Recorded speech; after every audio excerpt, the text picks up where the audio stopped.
నమస్కారం. తర్వాత నిన్న అవినాష్ రెడ్డి గారి ప్రెస్ మీట్ చూస్తే ఆయన ఎంత ఫ్రస్ట్రేషన్గా ఏదో ఎన్నడూ జరగంది అంటే తాము దౌర్జన్యాలతో ఇంకో రకంగా అందరినీ భయపెట్టి చేసుకునే సామ్రాజ్యం ఏమి ఈ రకంగా అయిపోయిందనే ఫ్రస్ట్రేషన్లో ఇంకా అతని పరిధి స్థాయి దాటి అవన్నీ మర్చిపోయి కూడా తర్వాత నిన్నంతా కూడా మాట్లాడడం జరిగింది. ఆయన ప్రధానంగా ఆరోపణ చేసింది ఏంటంటే విఆర్ఓలందరినీ కూడా ఎంఆర్ఓ ఆఫీసుల్లో వచ్చి నిర్బంధించి ఎలక్షన్ జరుపుకున్నారని. అసలు అది ఎంఆర్ఓ ఆఫీసుల్లో నిర్బంధించడం ఏంటో నాకు అర్థం కాలేదు. ఎక్కడన్నా కానీ ఎంఆర్ఓ ఆఫీసుల్లో ఉండే విఆర్ఓలను కానీ నిర్బంధించినామంటే మా ప్రైవేట్ ప్లేసులకు తీసుకుపోయి వాళ్ళని ఒక చోట కూర్చోబెట్టి మీకు అందుబాటులో లేకుండా చేయడం అనే దాన్ని నిర్బంధించడం అంటారు. అందరూ ఎంఆర్ఓ ఆఫీసుల్లో కూర్చొని ఎవరు వచ్చినా కూడా మేము రిసిప్ట్ ఇచ్చేదానికి మేము సిద్ధంగా ఉండి అంటే వాళ్ళను తర్వాత తెలుగుదేశం వాళ్ళు నిర్బంధించినారని ఆరోపించడం ఇది అస్సలు సత్యదూరము. తర్వాత ఇంకొకటి ఏంటంటే ఎంఆర్ఓ ఆఫీసులో నిర్బంధించినారని అవినాష్ రెడ్డి చెప్తాడు. తర్వాత నీకు ఏదన్నా దమ్ము ధైర్యం ఉంటే నువ్వు వేముల పోలీస్ స్టేషన్కి పోవాల్సిన పనేమి? నువ్వు పోవాల్సింది ఎంఆర్ఓ ఆఫీస్ కాడికి పోవాలా. ఎందుకయ్యా మా వాళ్ళను లోపల ఉన్నారు మాకు ట్యాక్స్ కట్టుకోవాలని. అక్కడికి వెళ్లకుండా పోలీస్ స్టేషన్కి పోయి అక్కడైతే సేఫ్టీ ఉంటుందని. అదే రామ్ గోపాల్ రెడ్డి ఎలక్షన్స్లో లింగాల్లో బూత్ క్యాప్చరింగ్ జరుగుతుందని మాకు చెప్తే నేను నీ మాదిరి దద్దమ్మల పోలీస్ స్టేషన్కి పోలే. నేను పోలింగ్ బూత్ కాడికి పోయినా. అక్కడ నా మీద దాడి జరిగినచ్చు, నాకు అవమానం జరిగినచ్చు, అది వేరే విషయం. మా వాళ్ళు ఆడ ఇబ్బంది పడతారంటే నేను పోలింగ్ బూత్ దగ్గర పోయినా. తర్వాత నీ మాదిరి దద్దమ్మల పోలీస్ స్టేషన్కి పోలే.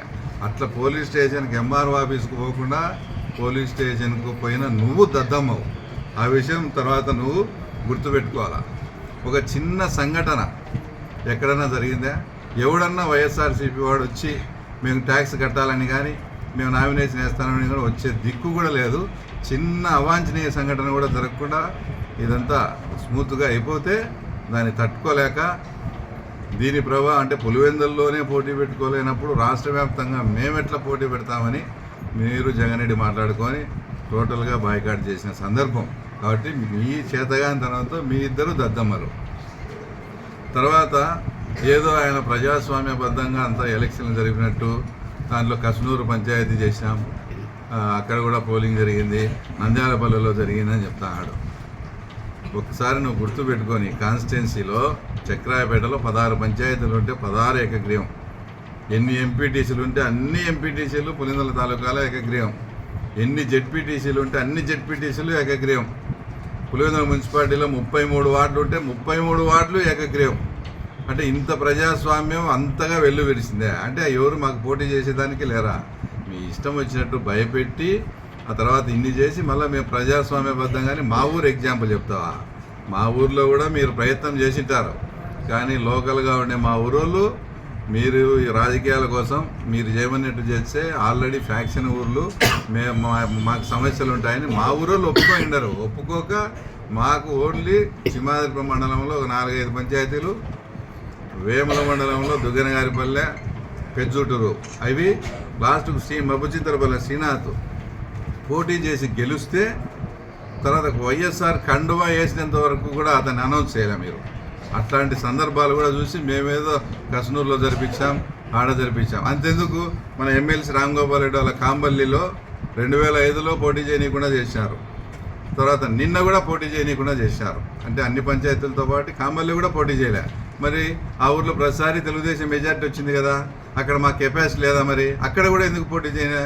ఇలాంటి ఉదాహరణలు కోకొల్లలు ఏదన్నా ముందు మాట్లాడేటప్పుడు తర్వాత ముందు వెనక చూసుకొని మాట్లాడాలని కూడా తర్వాత చెప్తూ, మూడో విషయం మాట్లాడితే మేమేదో వాళ్ళకి అవకాశం ఇవ్వకుండా చేసి మీరు మాకు ప్రజాస్వామ్యానికి కాలరాసిన దద్దమ్మలని మాట్లాడుతున్నారు.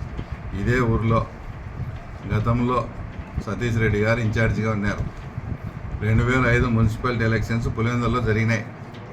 అర్ధరాత్రి 9:30-10 ఎప్పుడు మీరు ఒక 300 మంది పైశాచికంగా దాడులు చేస్తుంటే అప్పట్లో ఆయన కార్యకర్తలను కాపాడుకునే దానికి పోలీస్ స్టేషన్కి పోతే చంద్రబాబు నాయుడు గారి ఆదేశాల ప్రకారం చొక్కా ఇప్పి కూర్చొని ధర్నా చేసినాడు తెల్లవారుదులు స్టేషన్ దగ్గర.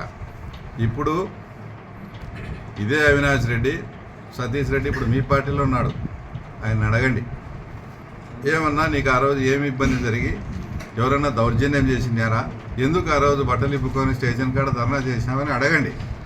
సతీష్ రెడ్డి మీరు ఆ రోజు దౌర్జన్యం చేసినారంటే మీరు చేతగాని దద్దమ్మరు, ఆయన అట్లా చేయకపోతే ఆయన దద్దం అవుతాడు. ఆ రోజు వాస్తవం జరిగింది కాబట్టి ఈరోజు మమ్మల్ని చెప్తానే నువ్వు ఆ రోజు ఎందుకు 2005లో ఆ రకంగా దౌర్జన్యం చేసి సతీష్ రెడ్డి బట్టలు ఇప్పుకొని కూర్చున్నట్టుగా చేసినావు అంటే మీకు ఆ రోజు పోటీ తెలుగుదేశం ఉంటే మీరు ఓడిపోతారని, కాబట్టి అట్లా చేసిన మీరు దద్దమ్మరు. సెకండ్ ఇన్సిడెంట్ వేలుపుల ఘటన, ఆ రోజు కూడా సింగిల్ విండో సొసైటీ ఎలక్షన్స్ కోసమే జరిగింది. మీరు మళ్ళీ ఈరోజు సతీష్ రెడ్డిని అడగండి, ఏమన్నా మీరు ఇంత సోఫిస్టికేటెడ్ పర్సన్ కదా, మీ మీద మర్డర్ కేసు ఎలా వచ్చింది, ఏం జరిగిందని సతీష్ రెడ్డిని అడుగు. ఆ రోజు సొసైటీ ఎలక్షన్ల కోసమే మీరు దౌర్జన్యం చేసింది ఈ రకంగా జరిగిందని సతీష్ రెడ్డి చెప్తే అప్పుడు మీరు దద్దమ్మరు. సతీష్ రెడ్డి చెప్పకుండా నా అంతకు నేనే కాల్చుకునే అని చెప్తే అతను దద్దమ్మ అవుతాడు. ఇట్లా ఎన్ని ఇన్సిడెంట్లు చెప్తే ఎన్నో కోకొల్లలు ఉన్నాయి. ఆ తర్వాత అంటే మీరు చెప్పినప్పుడు మీరు ఆ రకంగా చేసినప్పుడు మమ్మల్ని ఈరోజు ఏదైతే దద్దమ్మలు అంటున్నారో ముందు మీరు దద్దమ్మలను ఒప్పుకుంటే తర్వాత మేమైనా కాదనేది మేము తర్వాత చెప్తాం. ఇంకా ఫ్రస్ట్రేషన్కి పోయి అద్దంలో చూసుకో కూకటి వేలతో పెకలించిన అది ఇది అని మాట్లాడినాం. అద్దంలో చూసుకుంటే ఇంకోటి చూసుకునే మీ 40 ఏళ్ళ చరిత్రలో వైఎస్ ఇంటి పేరు ఉండి కడప జిల్లాలో ఓడిపోయింది ఒక బీటెక్ రవి చేతిలోనే అనే విషయం మీరు గుర్తుపెట్టుకోండి. నేనే ఉత్తర కుమారుని మాదిరి ప్రగల్భాలు చెప్పడంలే, మీ కుటుంబాన్ని ఓడించిన ఏకైక వ్యక్తిగా చెప్తానా.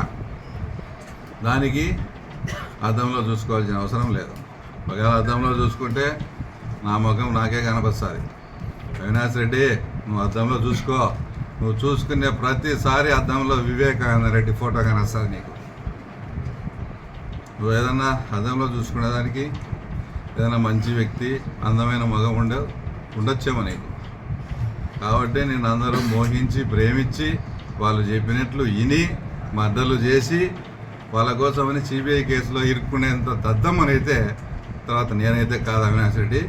ఈ విషయం తప్పకుండా ఇంకో మాట మాట్లాడాడు.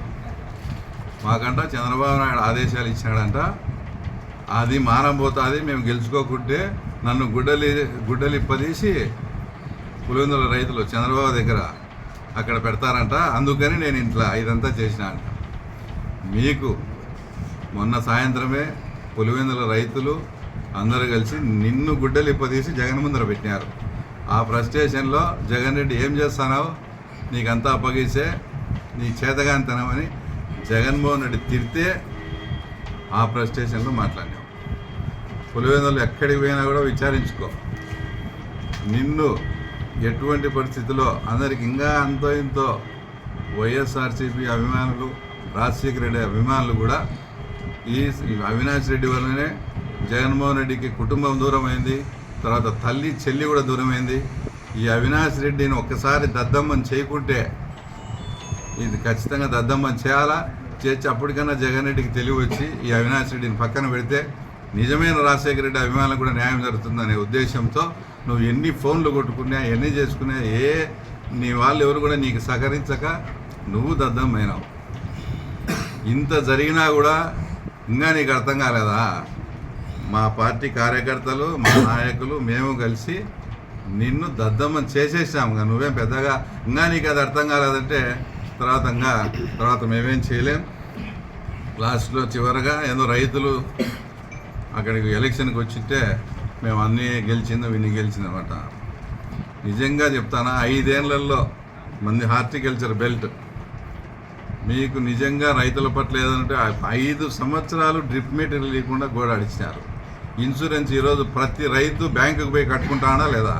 జగన్మోహన్ రెడ్డి నేనే ఇన్సూరెన్స్ కంపెనీ సృష్టించి ఫ్రీ అని చెప్పి ఎప్పుడు ఎవరికి ఇన్సూరెన్స్ వస్తుందో రాకుండా చేసిన రైతులు మీ పట్ల కృతజ్ఞతగా ఉంటారని అనుకోవడం 100% తప్పు. గిట్టుబాటు ధర కల్పిస్తాం, తర్వాత ధరల స్థిరీకరణకు 3,000 కోట్లు ఇస్తామనే మనం అమ్మిన శనిగలకు ఆ తర్వాత డబ్బులు ఇచ్చేదానికి కూడా మీకు దిక్కు లేదు.